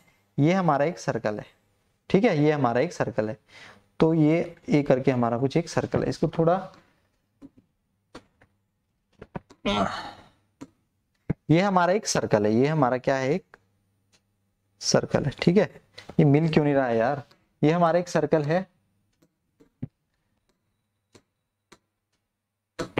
ये हमारा एक सर्कल मतलब बना दे मैंने। ठीक है, ये हमारा एक सर्कल है। ठीक है, देख लीजिए सर्कल है हमारा, एक वृत्त है।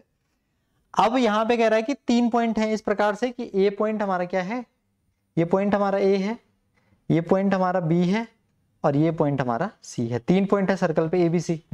ठीक, और ये तो दूसरा सवाल आ गया यार, सर्कल वाला ये है सर्कल का सवाल, आगे कर दिया वो गलती से ना। तो हमारा वो दूसरा क्वेश्चन आ गया। ये है हमारा कि एक सर्कल है ये इस प्रकार से, ये हमारा एक सर्कल है, यहाँ पे हमारा एक पॉइंट है ए, यहाँ पे हमारा एक पॉइंट है बी और यहाँ पे हमारा एक पॉइंट है सी। यही तो कह रहा है वो, ए बी सी हमारे 2 पॉइंट है, ए बी और ए सी, ए बी और ए सी। ये ए बी हमारा और ये हमारी ए सी कॉर्ड है। इसको हम दूसरे पेन से बनाते हैं ताकि थोड़ा अच्छा दिखे आप लोगों को, है ना। ये हमारी ए बी एक कॉर्ड है और ये हमारी ए सी एक कॉर्ड है। ये हमारे 2 कॉर्ड है। कॉर्ड का मतलब हमारी क्या होती है, जीवा होती है। कॉर्ड का मतलब क्या होती है, जीवा होती है। ये क्या है, केंद्र पर क्रमशः 110 डिग्री और 130 डिग्री का कोण बनाती हैं। ये केंद्र पर जो है, ये जो जीवाएं हैं ये केंद्र पर क्रमशः, ये हमारा सर्कल का सेंटर है। ठीक है, ये सर्कल पर, सर्कल के सेंटर पर दोनों क्या करती हैं कि ये वाली जो कॉर्ड है हमारी कौन सी, A B chord. A B chord हमारी कितने डिग्री का एंगल बनाती है, 110 डिग्री का एंगल बनाती है।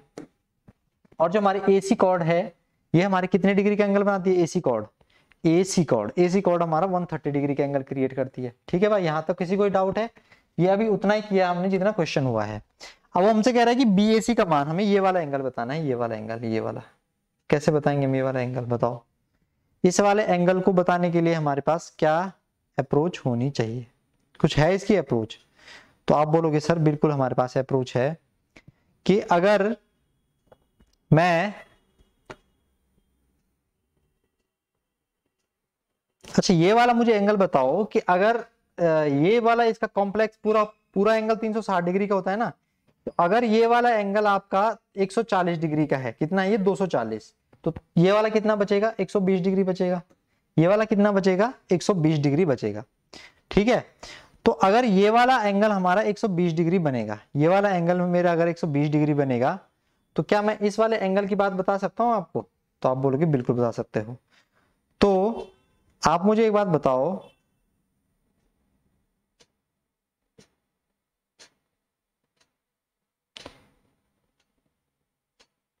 आप मुझे एक बात बताओ कि इसको अगर मैं यहाँ पे थोड़ा ऊपर कर लेता हूं, ये थोड़ा ऊपर होगा हमारा, हल्का सा ये कॉर्ड ना ऊपर आएगी, थोड़ा हल्की सी कॉर्ड ये हमारी ऊपर आएगी, ये मैंने थोड़ी नीचे बना ली, इतनी सी हमारे एंड से मिस्टेक ये है, बताऊं आपको हमारी मिस्टेक कि थोड़ा ऊपर आना है इसने, इन दोनों कॉर्ड ने हमारे, ये दोनों पॉइंट जो है हमारे P और C, ये थोड़ा थोड़ा ऊपर आएंगे हमारे, ये B पॉइंट हमारा अप्रोक्सीमेटली यहाँ पे आएगा और C पॉइंट हमारा अप्रोक्सीमेटली यहाँ पे आएगा, तो ये हमारी कॉर्ड हो जाएंगे, ये कॉर्ड ये और ये कॉर्ड ये, और ये यहाँ पे सेंटर पे, यहाँ पे ये सेंटर पे ये 110 डिग्री का एंगल बनाती हैं, और यहाँ पे ये सेंटर पे 130 डिग्री का एंगल बनाती हैं। तो आप मुझे बताओ ये वाला एंगल कितने का हो जाएगा, ये वाला एंगल कितने का हो जाएगा? तो आपका जवाब होगा सर ये वाला एंगल हो जाएगा हमारा 120 डिग्री का। और अगर मैं इस कॉर्ड को मिला दूं, ये जो हमारी AC कॉर्ड है, ये जो हमारी BC कॉर्ड है, ये अगर यहाँ पे केंद्र पे 120 डिग्री का कोण बना रही है, तो सरकमफ्रेंस पे आधा बनाएगी, कितने का 60 डिग्री का। यही इसका आंसर होगा ऑप्शन 3, ऑप्शन 3 हमारा इसका राइट आंसर होगा। उसमें वो थोड़ा मिस्टेक हमसे क्या हो गई थी कि हमने उसे थोड़ा नीचे बना लिया था, तो ये थोड़ा ऊपर बनेगा। तो आप जानते हैं ना, ये बात तो आप जानते हैं कि ये अगर हमारी कोई कॉर्ड है, ये केंद्र पे अगर 2 थीटा, ये सर्कल का सेंटर है ना, ये सर्कल का सेंटर है O, यहाँ पे अगर वो 2 थीटा एंगल क्रिएट कर रही है, तो सरकमफ्रेंस पे कहीं पे भी सरकमफ्रेंस पे वो आधा एंगल बनाएगी थीटा। तो अगर मैं इस कॉर्ड के रिस्पेक्ट में बात करूं, ये वाली जो कॉर्ड है, ये जो कॉर्ड है, ये अगर सेंटर पे 120 डिग्री का कोण बना रही है ये वाला, तो ये सरकमफ्रेंस पे उसका आधा एंगल ही बनाएगी 60। तो ये हमारा आंसर हो जाएगा ऑप्शन 3। ठीक है, तो ये चीजें आपको ध्यान रखनी है, तब जाके आप एग्जाम में अच्छे तरीके से परफॉर्म कर पाएंगे। 19वां सवाल हमारे पास क्या है, 19वां सवाल हमारे पास क्या है कि एक लेंथ बतानी है आपको AB की, ABC में जहां पे AC BC 6 और 8 है, and angle C is equal to the angle to the equilateral triangle. ठीक है, एक हमारे पास ट्रायंगल है ABC, ये हमारे पास ट्रायंगल है ABC कोई,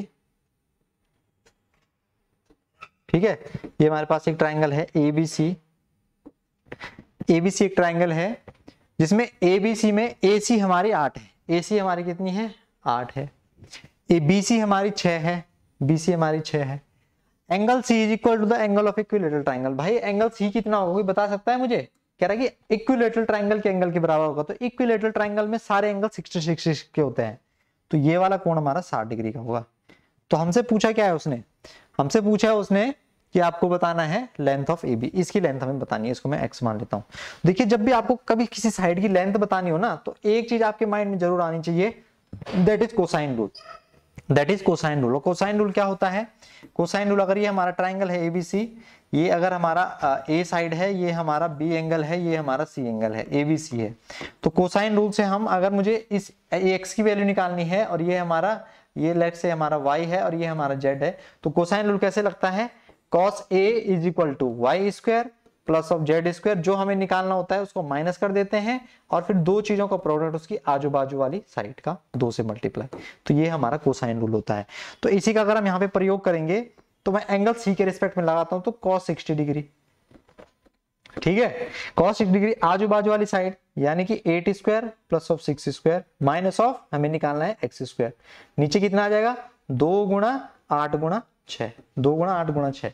अब अगर हम इसे सॉल्व करेंगे तो आप देखेंगे cos 60 का मान कितना होता है, cos 60 का मान कितना होता है, रूट cos 60 का मान होता है 1/2, cos 60 का मान कितना होता है, cos 60 की जो वैल्यू होती है, यहाँ पे मैं इसको मिटाता हूं थोड़ा, cos 60 की हमारी जो वैल्यू होती है वो होती है हमारी 1/2, ठीक है, cos 60 की वैल्यू इज इक्वल टू ये आ जाएगा हमारा 8 8 64 और 36 100 माइनस ऑफ एक्स स्क्वायर, और नीचे हमारा कितना आ जाएगा 2 गुणा 8 गुणा 6, तो 2 से 2 कट जाएगा, ये 48 आ जाएगा। तो 48 अगर मैं घटा दूं 100 में से तो कितना आ जाएगा मेरा 48 is equal to 100 minus X square. तो अगर एक्स स्क्वायर की मैं आपसे वैल्यू पूछूं तो आप बचाओगे 52, और 52 को मैं लिख सकता हूं कितना 2 रूट 13 मैं 52 को लिख सकता हूं। तो आप देखेंगे कौन सा ऑप्शन आपका मैच हो रहा है, ऑप्शन 2 आपका मैच हो रहा है कोसाइन रूल से। तो कोसाइन रूल एक बहुत कारगर हमारा मेथड होता है। यहाँ पे मैंने cos 60 की वैल्यू 1/2 रखी, बाकी ये 64 36 100 माइनस एक्स स्क्वायर नीचे ये, ठीक है। तो ये हमारा कोसाइन रूल होता है। कोसाइन रूल जब भी आपसे किसी ट्रायंगल में साइड निकालने की बात आए तो कोसाइन रूल आपके दिमाग में होना चाहिए। कोसाइन रूल क्या होता है, जिस एंगल के रिस्पेक्ट में आप बात कर रहे हैं उस एंगल का कॉस लेना है, यानी कि cos theta is equal to उस एंगल की आजू बाजू वाली साइड यानी कि एक्स स्क्वायर वाई स्क्वायर, और उस एंगल के सामने वाली साइड का डिफरेंस डिवाइडेड बाय 2 इंटू आजू बाजू वाली साइड, ठीक है, यानी कि उसकी एडजेसेंट साइड हम बोलते हैं जिसे। चलिए अगला प्रश्न देखते हैं। अगला प्रश्न हमारा क्या है, ये डायरेक्टली क्रॉस प्रोडक्ट में क्वेश्चन पूछा है उसने आपसे कि ए और बी की जो मंथली इनकम का रेशियो है वो 11:13 है। अगर उनकी एक्सपेंडिचर 9-11 होगी तो आपको बताना है कि वो 4000 रुपए दोनों बचाते हैं, तो आपको बताना है कि उनके आय के बीच कितना डिफरेंस है। डायरेक्टली आप देखो, इसका एक तरीका ये भी हो सकता है कि मैंने उनकी आय मान ली 11x और 13y, ठीक है। अब उसमें से वो देखो कितना कितना बचाते हैं, उसमें से वो बचाते कितना है, दोनों उनकी सेविंग इक्वल है, बेसिकली उनकी सेविंग क्या है, इक्वल है। तो वो 4000 रुपए अगर वो बचाते हैं पहले वाले, और 13x माइनस 4000 ये दूसरा वाला बचाता है, तो खर्च कितना करते हैं, खर्च का जो उनका अनुपात है वो 9-11 का है। खर्च का उनका अनुपात जो है वो कितने का है, 9-11 का है। तो यहां से आप इसको जो है क्रॉस मल्टीप्लाई करके सॉल्व करके बता सकते हैं।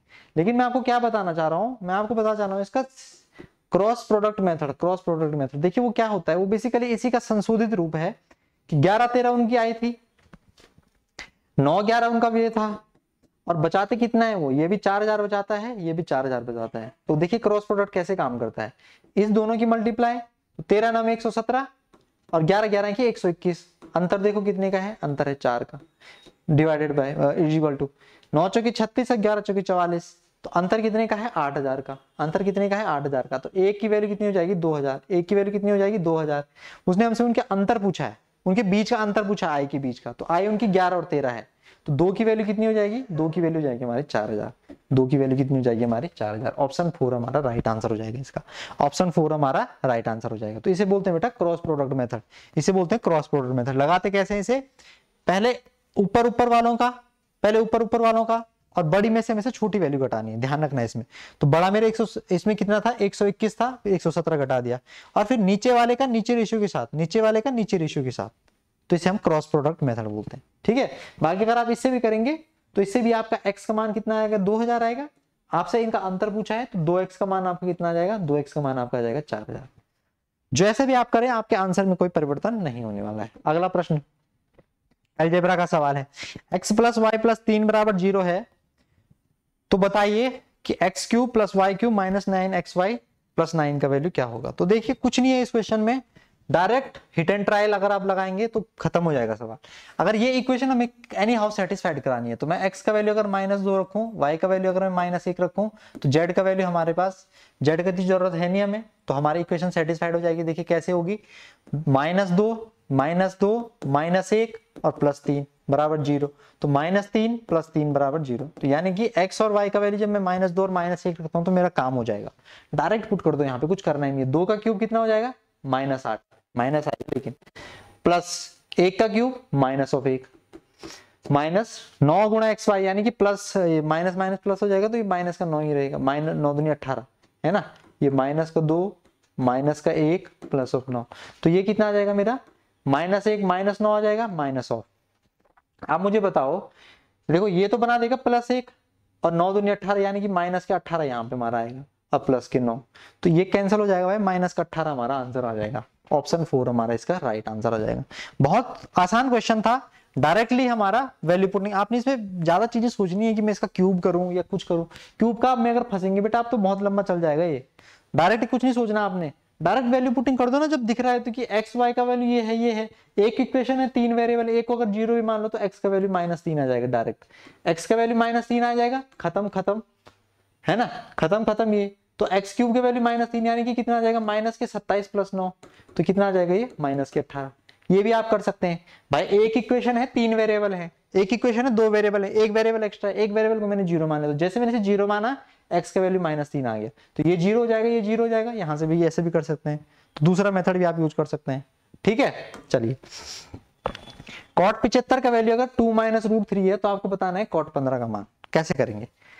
ये ट्रिग्नोमेट्री का बढ़िया सवाल है, ऐसे क्वेश्चन एग्जामिनर जानबूझ के पूछता है। अच्छा, तो ये cot 75 है ना, ये हमें दे रखा है cot 75 डिग्री। अच्छा, इस cot 75 को मैं क्या ये लिख सकता हूं कि cot 90 माइनस कितना 15 डिग्री लिख सकता हूं कि लिख सकता हूं? में से भाई 90 में से 15 गया 75। और आप अच्छी तरीके से जानते हैं कि tan theta is equal to cot 90 minus theta, also vice versa is true, cot theta is equal to tan 90 minus theta. ये बात तो आप अच्छी तरीके से जानते हैं ना, तो आप बोलोगे सर हम बिल्कुल इस बात को जानते हैं।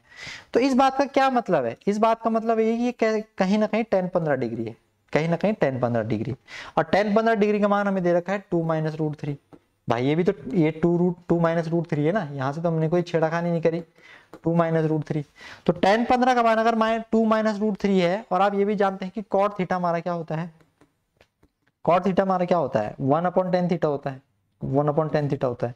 तो अगर मुझे cot 15 की वैल्यू निकालनी है तो मुझे 1/tan 15 की वैल्यू मालूम होनी चाहिए, 1/tan 15 की वैल्यू मालूम होनी चाहिए, और इसकी वैल्यू मुझे मालूम है, tan 15 की वैल्यू कितनी है 2 - √3 है, तो 1/2 - √3। तो अगर मुझे इसका रेशनलाइजेशन करना हो तो 2 + √3, और नीचे कितना आ जाएगा मेरा 2 + √3। तो ये तो a - b और a + b के फॉर्मूले से 1 बन जाएगा, ऊपर खाली कितना आ जाएगा मेरा 2 √3, तो 2 + √3 हमारा इसका आंसर हो जाएगा ऑप्शन 2। ठीक है, ये है ना a - b और a + b, यानी कि a² - b², तो 2 का स्क्वायर 4, √3 का स्क्वायर 3, तो 4 - 3 1, खत्म। नीचे 1 आएगा, ऊपर कितना आ जाएगा 2 + √3। तो ऐसे क्वेश्चन में आपसे एग्जाम में पूछे जाते हैं, चीजें आपने ध्यान रखनी है। ये सारी चीजें हमारी किसके लिए होती हैं? और ट्रिग्नोमेट्रिक आइडेंटिटी है हमारी, sin theta, cos theta, sec theta, cosec theta, tan theta, cot theta, सारे के लिए tan 90 minus theta, sec 90 minus theta, cosec theta. ठीक है, तो ये आपने ध्यान रखना है। अगला प्रश्न कह रहा कि एक गोले का पृष्ठीय क्षेत्रफल इतना है, तो गोले की त्रिज्या बतानी है। अच्छा, गोले का पृष्ठीय क्षेत्रफल क्या होता है, बता सकता है मुझे कोई? गोले का पृष्ठीय क्षेत्रफल, तो गोले का जो पृष्ठीय क्षेत्रफल होता है भाई, वो होता है 4πr², 4πr²। ये होता है हमारा क्या, गोले का सरफेस एरिया, यानी कि पृष्ठीय क्षेत्रफल, पृष्ठीय क्षेत्रफल यानी कि सरफेस एरिया दे रखा है आपको। 4π का मान जानते हैं आप 22/7, r² हमें निकालनी है, ये कितना है 3 6 8 6 है, 22 से काट देंगे, 22 × 5 = 10, 22 × 6 = 132, 6 22 × 66। ठीक है, फिर 4 से तो कटेगा नहीं, तो चलिए देखते हैं r² का वैल्यू यहाँ पे कितना है 4। ठीक है, चलिए 4 तो नीचे आएगा, यहाँ पे हमारा थोड़ा मिस्टेक हमारे हो गई कि यहाँ पे ये 63 × 9 और डिवाइडेड बाय 7 डिवाइडेड बाय 4। कौन सा 4? ये वाला 4 नीचे डिवाइड में चला जाएगा, तो r की वैल्यू कितनी आ जाएगी √√। इस 63 को मैं क्या लिख सकता हूँ भाई, इस 63 को मैं लिख सकता हूँ 7 × 9 डिवाइडेड बाय 4। तो आप जानते हैं अगर रूट आएगा तो 1 बाहर आ जाएगा, तो 7 तो अंदर, 7 तो रूट के अंदर ही आएगा, 7 × 9 = 63। अच्छा, ये 7 है यार, 7 है, ये 9 नहीं है, ये 7 है भाई, 7, ये 7 है, तो ये हमारा एक 7 है ना। तो 2 7 है, तो रूट हटेगा तो 1 7 बाहर आ जाएगा। 9 का रूट कितना होता है 3, 4 का रूट कितना होता है 2, तो इसे आप देखेंगे 1.5, 15 7 105, 10.5 हमारा आंसर आ जाएगा। ये r हमने यहाँ पे देख लिया है। ठीक है, 10.5 आप देखेंगे, ऑप्शन 4 हमारा इसका राइट आंसर हो जाएगा, 10.5। तो चीजें आपने समझनी है, कैसे मैंने इसे जल्दी करा। ठीक है, अगर आप यहाँ पे मल्टीप्लाई करने में फंस गए ना कि 63 × 7, तो वो बहुत मुश्किल हो जाएगा फिर उसका रूट निकालना आपको, 21 का रूट है ना, तो वो चीज आपने नहीं करनी है। जब फैक्टराइज में काम हो रहा है तो फैक्टराइज में ही कोशिश करें उसे। एक दुकानदार अपने सामान पर 12% की छूट देता है और 10% का लाभ कमाता है, तो एमपीसीपी बहुत ही कारगर कंसेप्ट है, बहुत डायरेक्ट क्वेश्चन पूछे जाते हैं। क्या होता है देखो, मैं आपको यहाँ पे बता देता हूँ आज कि एक होता है आपकी सीपी और एक होती है आपकी एमपी। तो सीपी और एमपी के बीच जो अनुपात होता है ना, जो रेशियो होता है, वो आपने ध्यान रखना है कि 100 माइनस डिस्काउंट परसेंट होते हैं हमारे सीपी, और 100 plus minus profit percent oblique loss percent, ये होती है हमारी एमपी। ये दो बातें आपने ध्यान रखनी है, ये इनके बीच अनुपात होता है सीपी और एमपी के बीच। ठीक है, प्रॉफिट हो रहा है तो प्रॉफिट प्लस लेंगे और अगर लॉस हो रहा है तो माइनस लेंगे। तो 100 माइनस 12, 100 माइनस 12 यानी कि 88% है भाई। 100 माइनस 12 यानी कि 88% रेशियो। कितना हो रहा है? 10% का लाभ यानी कि 110 क्या परसेंट। तो इससे ये हमारा कैंसिल हो जाएगा। अब कुछ कट रहा है हमारा? मेरे हिसाब से तो कुछ कटेगा नहीं हमारा। 22 चौके 88 और 22 पंजे 110, 22 चौके 88 और 22 पंजे 110, यानी कि जो ये सीपी और एमपी का रेशियो ये 4:5 है। सीपी और एमपी का रेशियो हमारा 4:5 है। तो उसने पूछा हमसे कि एमपी सीपी से कितना ज्यादा है, तो एमपी सीपी से 1 ज्यादा है बेटा। 1 किससे? सीपी से। तो 1/4 हमारी कितनी होती है? 25%। 1/4 हमारी कितनी होती है? 25%। ऑप्शन 2 हमारा इसका एप्रोप्रिएट राइट आंसर हो जाएगा। ऑप्शन 2 हमारा क्या हो जाएगा? इसका एप्रोप्रिएट राइट आंसर हो जाएगा। तो जब ऐसे प्रश्न आपसे पूछे जाएं तो आपने घबराना नहीं है, आप चीजों को समझते चलें। बस हल्का फुल्का है ये कि सीपी और एमपी का रेशियो हमारा ये होता है। बस ये आपने ध्यान रखना है अपने जीवन में कि 100 minus discount percent, 100 plus minus profit percent, loss percent. ये 110 कैसे आया कि प्लस 100 प्लस 10 110। और अगर यहाँ पे लॉस होता तो 100 माइनस हम लॉस करते। फिर कभी ये बोलता है कि 12% छूट देने के बाद उसे 5% का लॉस होता है, तो हम क्या करते कि 88 तो वो हमारा हो जाता, 5% का लॉस मतलब 95। तो सीपी और एमपी का फिर ये रेशियो हो जाता। कभी कभी आपसे खाली इतना पूछता है कि अनुपात बताओ। तो ये चीजें आपको आनी चाहिए, आप ज्यादा इधर उधर की चीजों में ना फंसे तो बेहतर होगा आपके लिए। चलिए, अब ये हमारा एक प्रायिकता का क्वेश्चन पूछा गया है। क्या पता अब एग्जामिनर आपसे एक क्वेश्चन पूछ ले प्रायिकता का, है ना, प्रोबेबिलिटी का। तो a box contain 3 blue 2 white and 4 red marbles. ठीक है, if a marble is drawn at random from the box, what is the probability that it would be white? क्या इसकी प्रोबेबिलिटी होगी कि ये सफेद होगा? बताओ कैसे हम इसे समझ सकते हैं परीक्षा में। तो भाई क्या इसकी प्रोबेबिलिटी होगी कि ये सफेद होगा? तो क्या इसका हम बता सकते हैं? तो देखिए प्रोबेबिलिटी क्या होती है? प्रोबेबिलिटी यानी कि प्रायिकता। अनुकूल परिणाम यानी कि फेवरेबल रिजल्ट। अनुकूल परिणाम यानी कि मैं इंग्लिश में बोलते चल रहा हूं, मैं हिंदी में यहां पे लिख रहा हूं। अनुकूल परिणाम यानी कि फेवरेबल रिजल्ट अपॉन कुल संभव परिणाम यानी कि ऑल पॉसिबल रिजल्ट, कुल संभव परिणाम। तो ये आपने ध्यान रखना, ये हमारी प्रायिकता का होता है कि अनुकूल परिणाम बटे कुल संभव परिणाम, यानी कि फेवरेबल रिजल्ट जितने रिजल्ट आए हैं और टोटल हमारे कितने रिजल्ट संभव हैं। तो आप यहाँ पे देखेंगे, यहाँ पे टोटल रिजल्ट कितने हैं हमारे? टोटल रिजल्ट कितने हैं? टोटल रिजल्ट या टोटल इवेंट ही बोल सकते हैं, कहीं पे इवेंट बोलते हैं, कहीं पे रिजल्ट बोलते हैं। 3 नीली हैं, 2 सफेद हैं, यानी कि कितनी है? 3 और 2 5 और 4 9 है टोटल। तो टोटल रिजल्ट हमारे 9 है। टोटल रिजल्ट हमारे कितने हैं? 9 है। अगर क्या कह रहा है कि if a marble is drawn at random from the box and what is the probability it is a white है, यानी कि सफेद। अच्छा, सफेद हमारे पास कितनी है? व्हाइट हमारे पास कितनी है? तो आप बोलोगे व्हाइट है हमारे पास 2, हमारे पास व्हाइट है। तो व्हाइट आने की क्या प्रोबेबिलिटी है? व्हाइट आने की प्रोबेबिलिटी है कि टोटल हमारे पास अनुकूल परिणाम है 2 और टोटल संभव परिणाम है 9। तो व्हाइट आने की प्रोबेबिलिटी है बेटा 2/9। व्हाइट आने की प्रोबेबिलिटी कितनी है? 2/9। व्हाइट आने की प्रोबेबिलिटी कितनी है? 2/9। ऑप्शन 3 हमारा राइट आंसर हो जाएगा।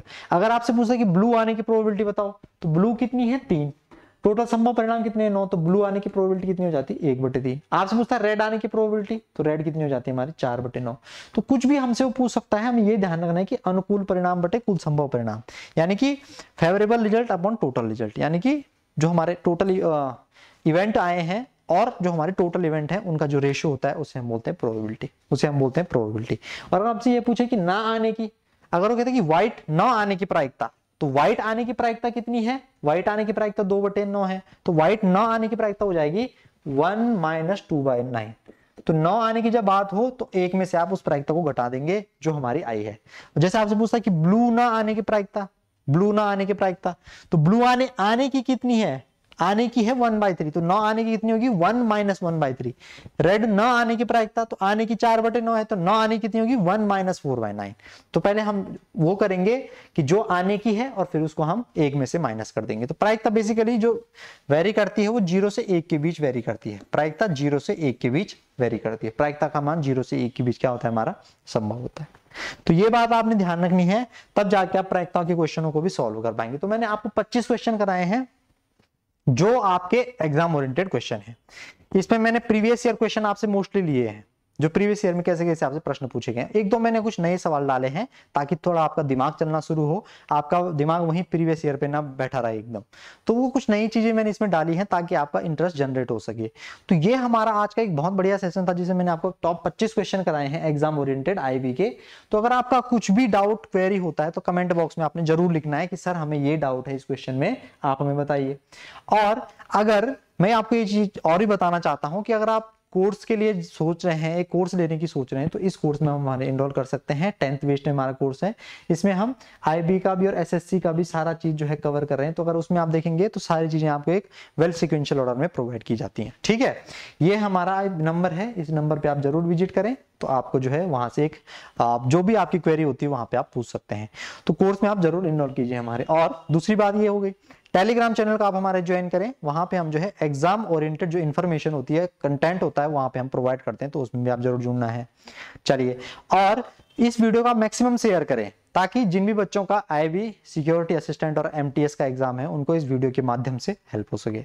तो ये काम आपने करना है, हमारे चैनल को सब्सक्राइब करना है और इस वीडियो को मैक्सिमम आपने शेयर करना है ताकि जितना कंपटीशन बढ़ेगा वो उतना ही आप लोगों के लिए अच्छा होगा। आप खुद को क्या कर पाएंगे, आप खुद का एनालिसिस कर पाएंगे कि अभी हमें कितना मेहनत करने का और जरूरत है। फ्री मॉक टेस्ट भी अवेलेबल है, उनको भी आप जरूर दीजिए। तो यही आज का हमारा वीडियो था जिसमें मैंने आपके लिए टॉप 25 क्वेश्चन करवाए हैं। अगर आपका फिर आप ऐसा वीडियो चाहते हैं तो जरूर आप कमेंट बॉक्स में लिखिए कि सर एक जो है 25 क्वेश्चन का और सेट लेके आ जाइए। मैं कोशिश करूंगा कि जब आप कमेंट करेंगे उसके 1 या 2 दिन बाद में आपसे 25 क्वेश्चन लेके यहाँ पे आपके सामने आ जाऊं। ठीक है, चलिए फिर मिलेंगे नेक्स्ट वीडियो में। इसी उत्साह उमंग के साथ पढ़ते रहिए, खुश रहिए और आराम से अपना चीजें देखते रहिए। चलिए फिर, थैंक यू फॉर वॉचिंग।